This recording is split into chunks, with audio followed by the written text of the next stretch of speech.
Hello everyone, kitchen for অলে আপনাদের সবাইকে স্বাগত। আজকে আমি আপনাদের করে দেখাবো পনির স্যান্ডউইচ। স্যান্ডউইচ তো আপনারা বিভিন্ন ভাবেই বানিয়েছেন, কিন্তু কখনো এই স্টাইলে পনির স্যান্ডউইচ করে দেখেছেন কি? একবার যদি এই স্টাইলে বানান বারবার খেতে চাইবেন। ভীষণই ক্রিপসি হয় এই স্যান্ডউইচ গুলো খেতে। চলুন তাহলে রেসিপিটি দেরি না করে ঝটপট দেখে নিন। প্রথমেই আমি নিয়ে নিচ্ছি একটি পাউরুটি।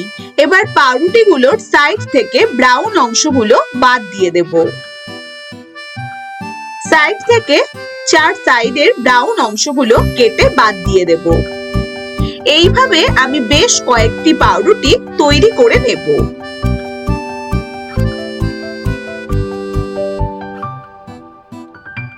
সেম ভাবে আমি বেশ কতগুলো পাউরুটি সাইড থেকে ব্রাউন অংশগুলো ফেলে দিলাম। এবারে পাউরুটিটাকে একটু সামান্য হালকা ভাবে বেলে নিন, তাতে পাউরুটিটা একটু পাতলা হবে। একটু হালকা হালকা করে বেলে নিতে হবে। এইভাবে একটু হালকা বেলে নিয়ে এবার আমি এক বাটি গ্রেট করে রেখেছি পনির। এবার পনিরটাকে ওপর দিয়ে ছড়িয়ে দেব। পুরোটার ওপর দিয়ে পনির দিয়ে একটু পুরু করে দিতে হবে। পনির দিয়ে এবার আরেকটি স্লাইস নিয়ে সেই স্লাইসের ওপর দিয়ে দেব টমেটো কেচাপ। খুব ভালো করে সম্পূর্ণটার গায়ে মাখিয়ে নেব। এবার যেই সাইডে আমি টমেটো কেচাপ লাগালাম সেই সাইডটা দিয়ে উল্টে ঢেকে দেব ব্রেডটাকে। পুরো ব্রেডটাকে আমি এইভাবে কভার করে দিলাম। এবার সাইডটা একটু ওপর দিকে চাপ মেরে এবার আস্তে আস্তে আরেকটু হালকা হাতে একটু রোল করে নিতে হবে, তাহলে সাইডগুলো খুব ভালোভাবে লেগে যায়। তেলে দেওয়ার সাথে সাথে ভেতর থেকে পনির বেরিয়ে যাবে না, তাই একটু হালকা হাতে একদমই আস্তে আস্তে রোল করে নিন, খুব সামান্য। এইভাবে আমি সবগুলো আস্তে আস্তে প্রত্যেকটি তৈরি করে নেব। এই স্যান্ডউইচ গুলো খেতে কিন্তু বন্ধুরা ভীষণ টেস্টি হয়, একদম পুরো মুড়মুড়ে। এইভাবে আমি তৈরি করে নিলাম। এবার একটি বাটিতে আমি নিয়ে নেব বেশ কতগুলো একদম ঝিরিঝিরি করে কাটা পেঁয়াজ কুচি, নিয়ে নিচ্ছি বেশ কতগুলো কাঁচা লঙ্কা কুচি। এবার তাতে নিয়ে নেব হাফ কাপ বেসন, আর নিয়ে নিচ্ছি 1/4 কাপ চালের গুঁড়ো, আর তাতে নিয়ে নিতে হবে হাফ চামচ হলুদ গুঁড়ো, 1 চামচ জিরের গুঁড়ো, আর স্বাদ মতন সামান্য নুন।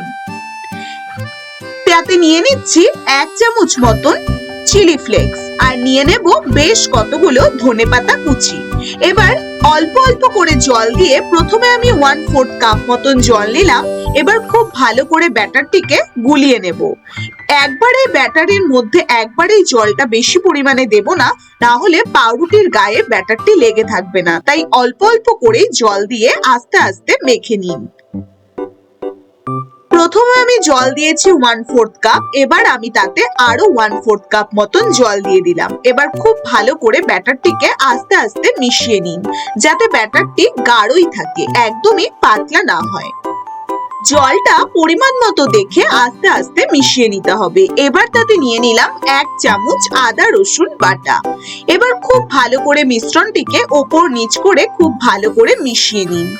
এবারে যে স্লাইসগুলো আমি তৈরি করে রেখেছি ভেতরে পনির দিয়ে, সেই স্লাইসগুলো আস্তে আস্তে দিয়ে দিন সেই ব্যাটারের মধ্যে। এবার চামচ দিয়ে আস্তে আস্তে ওপর দিয়ে ব্যাটারগুলো তুলে দিন। খুব ভালো করে ব্যাটার দিয়ে পুরোটাকে কভার করে নিতে হবে। খুব তাড়াতাড়ি চটপট ভাবে কভার করে নিয়ে এবার ফ্রাই প্যানে তেল গরম করতে বসিয়ে দিয়েছি। তেলটা ভালো মতন গরম হয়ে এলে এবার আস্তে আস্তে পাউরুটিগুলো এর মধ্যে দিয়ে দিন। এবার 2 মিনিট একটি সাইড রেখে আস্তে আস্তে আরেকটি সাইড উল্টে দিতে হবে। এই স্যান্ডউইচ গুলো খেতে কিন্তু ভীষণই মুচমুচে হয়,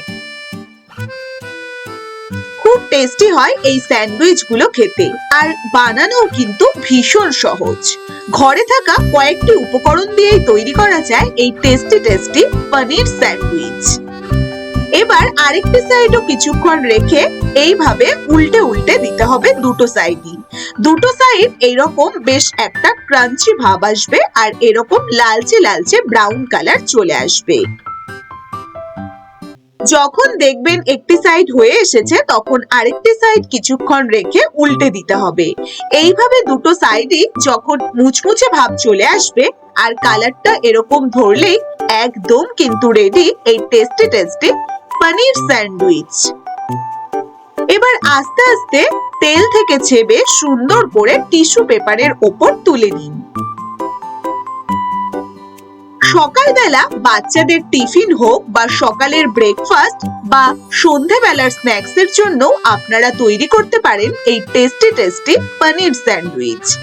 এবার তুলে নিয়ে মাঝখান বরাবর এরকম ট্রায়াঙ্গেল শেপে কেটে নিন। ব্যাস, দুটোই আমি এইভাবে ট্রায়াঙ্গেল শেপে কেটে নিলাম।